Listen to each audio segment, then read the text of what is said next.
머리가 아플 때 그냥 넘어가면 안 되는 12가지 의심 질환. 두통은 많은 사람들이 흔하게 겪는 증상이지만 그만큼 원인도 다양하고 때로는 위험한 신호일 수 있습니다. 단순히 스트레스 때문이겠지 하고 넘겼다가 병을 키우는 경우도 많습니다. 오늘은 머리가 아플 때 반드시 의심해봐야 할 질환들과 두통의 종류, 위치, 동반 증상에 따른 위험 신호들을 상세히 알려드릴게요. 여러분이 경험하는 두통, 과연 괜찮은 걸까요? 1. 반복적으로 아침에 머리가 아프다, 뇌압 상승, 뇌종양 의심. 자고 일어났을 때 머리가 지끈지끈 아프고 구역질이나 구토가 동반된다면 뇌압 상승을 의심해야 합니다. 특히 기상 직후 두통이 심하고 시간이 지나면서 서서히 가라앉는 경우, 이는 뇌 안에 공간을 차지하는 병변, 예를 들면 뇌종양, 수두증, 출혈 등이 원인일 수 있습니다. 눈이 흐릿하거나 시야가 좁아진다면 더더욱 빨리 뇌 검사를 받아야 합니다. 벼락치듯 갑자기 터지는 통증, 지주막 하출혈. 망치로 얻어맞은 듯한 통증, 갑자기. 머리가 터질 것 같이 아픔이라는 표현을 쓰는 경우는 매우 위험한 두통입니다. 지주막 하출혈이라 불리는 뇌혈관 파열에 의한 출혈일 가능성이 있으며 즉각적인 뇌 CT 또는 MRI 검사가 필요합니다. 의식 저하, 구토, 목경직 등이 동반되면 응급실로 바로 가야 합니다. 3.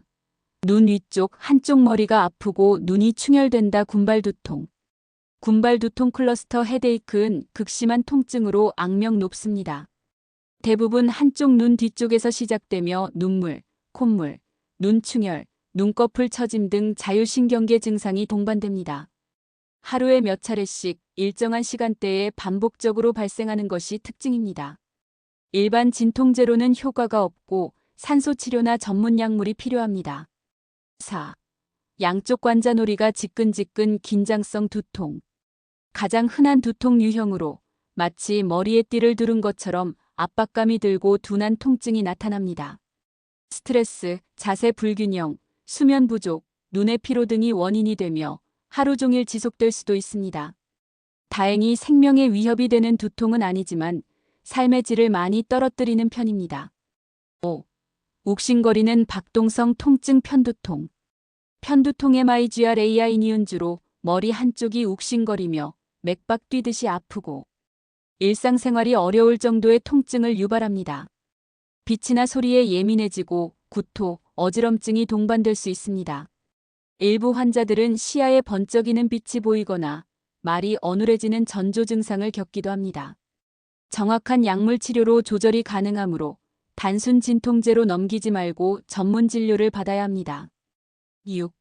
머리를 움직일 때마다 아프고 열이 있다, 뇌수막염. 고열, 목경직, 심한 두통이 함께 나타나는 경우 뇌수막염 가능성이 있습니다. 특히 고개를 숙이기 어렵고 빛에 민감해지며 의식 혼란이 동반된다면 즉시 병원으로 가야 합니다. 바이러스성, 세균성 모두 원인이 될 수 있으며 특히 세균성 뇌수막염은 빠른 치료가 생사를 가를 수 있습니다. 7. 눈이 빠질 것 같은 통증, 녹내장 발작. 급성 폐쇄각 녹내장은 안압이 급격히 상승해 눈 주변과 머리에 심한 통증을 유발합니다. 이때 눈이 빨갛고 시야가 흐릿해지며 구토까지 생기기도 합니다. 이를 두통으로 오해하면 실명으로 이어질 수 있기 때문에 안과 검사가 반드시 필요합니다. 8. 머리뿐 아니라 얼굴, 턱까지 아프다, 측두동맥염.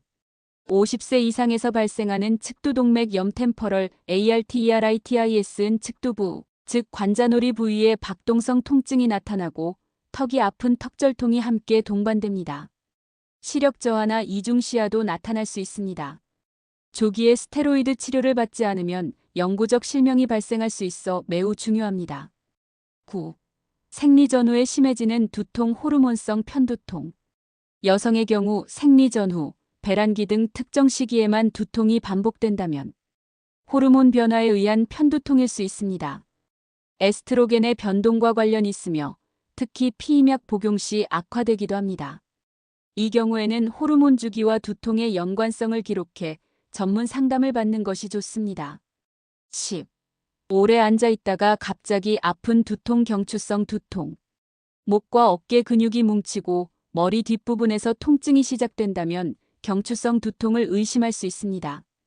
컴퓨터를 오래 보거나 스마트폰을 고개 숙이고 자주 보는 습관이 원인이 됩니다.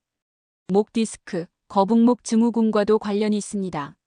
물리치료나 자세 교정, 스트레칭이 도움이 됩니다. 11. 당뇨병 환자의 갑작스러운 두통, 저혈당성 두통. 혈당이 급격히 떨어지면 머리가 아프고 어지럽거나 식은땀이 날 수 있습니다. 당뇨병이 있는 사람이라면 두통이 단순 통증이 아닌 혈당 이상 신호일 수 있으니 이럴 땐 혈당 측정이 먼저 필요합니다. 12. 외상 이후 지속되는 두통, 뇌진탕, 경막하출혈. 머리를 부딪힌 후 시간이 지난 뒤에도 두통이 지속되거나 심해진다면 뇌진탕은 물론 만성, 경막하출혈과 같은 출혈성 뇌손상을 의심해야 합니다. 특히 노인이나 항응고제 복용 환자는 미세한 외상에도 출혈이 생길 수 있으므로 반드시 뇌 영상 검사가 필요합니다. 두통과 함께 반드시 병원을 가야 하는 경우. 처음 겪는 가장 심한 두통. 갑작스럽게 벼락처럼 시작된 두통. 두통과 함께 고열, 구토, 의식 저하가 있는 경우. 시야 흐림, 시야 상실, 복시가 동반된 경우. 말이 어눌해지거나 사지가 저린 경우. 머리를 다친 이후 지속되는 두통. 점점 심해지고 일상생활이 어려울 정도의 두통. 약을 먹어도 통증이 줄지 않고 반복되는 두통. 이러한 경우는 절대 참지 말고 응급실 또는 신경과 안과 내과 등 전문 진료를 받아야 합니다. 두통은 몸이 보내는 신호이자 경고입니다. 두통의 양상, 위치, 동반 증상을 잘 관찰하면 원인을 추적할 수 있고 조기 대응으로 큰 병을 막을 수 있습니다. 마무리. 두통은 단순 증상처럼 보이지만 그 원인은 정말 다양합니다.